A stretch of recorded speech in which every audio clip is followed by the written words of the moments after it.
Hugo pega tudo. Garro cria, mas ataque falha. Como vencer o Flamengo? E em uma matéria aqui no L que Rodrigo Garro é o segundo jogador com mais chances criadas no Campeonato Brasileiro. Essa informação acentua ainda mais a fragilidade ofensiva e a incapacidade do ataque do Corinthians em fazer gols. Se um time tem um camisa 10 super criativo, inteligente, técnico e que cria diversas chances de gol, como essa mesma equipe está na zona de rebaixamento desde o início do campeonato, Uri Alberto corre, tromba, cai, chuta para cima, ou fura o chute e só marcou 4 vezes, sendo ainda o artilheiro do time no campeonato. Pedro Raul mais se atrapalha com a bola do que finaliza. É alto, mas não ganha as jogadas aéreas, não faz o pivô e também não faz gols. Assim, a grande maioria das chances de gols criadas por Garro são desperdiçadas pela dupla de atacantes, e o Corinthians não sai do lugar. O time é muito fraco, mas se Yuri Alberto e Pedro Raul tivessem feitos pelos menos uns 9 gols somados, o Corinthians não estaria nessa situação delicada. Aí alguém pode me perguntar, então,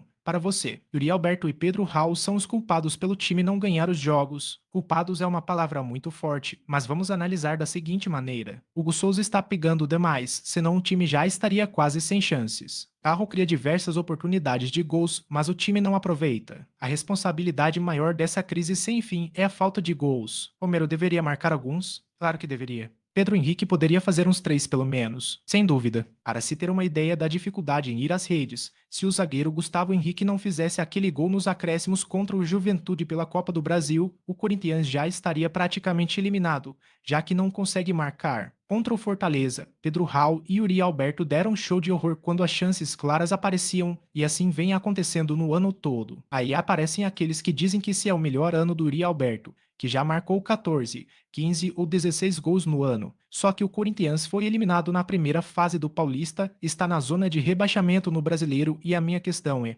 fazer gols sem peso não adianta nada. Vejo a imprensa divulgar que clubes ingleses querem Yuri Alberto. Mas que campeonato eles estão assistindo? Vamos lá. Chegou o espanhol Héctor Hernández, que na Espanha quase não jogou na Série A e na temporada passada caiu com o Chaves para a segunda divisão do campeonato português, mesmo sendo o artilheiro do time. Se ele disparar a fazer gols por aqui e conseguir salvar o Corinthians, será algo sobrenatural, já que as dificuldades são infinitamente maiores no Campeonato Brasileiro do que no português. Tem outras perguntas a fazer. Quem é o responsável por avaliar os jogadores contratados pelo Corinthians? Quem examinou e avaliou as condições clínicas do lateral Domingos Palacios, que foi aprovado mesmo com sérios problemas de cartilagem no joelho? Como se gasta uma fortuna em contratações e não chega um nome que faça a diferença? Os contratados até agora no ano só estão dando algum resultado Hugo Souza, André Ramalho, Tarro e Alex Santana, apesar de ter jogado pouco. Mais uma pergunta: por que todo mundo que chega, não importa a sua história nem de onde vem, no Corinthians ganha salários astronômicos? Igor Coronado é o maior exemplo dessa enorme incompetência de avaliação. Como pode um jogador sem histórico algum de grandes clubes e de grandes ligas receber 2 milhões por mês e não jogar nada,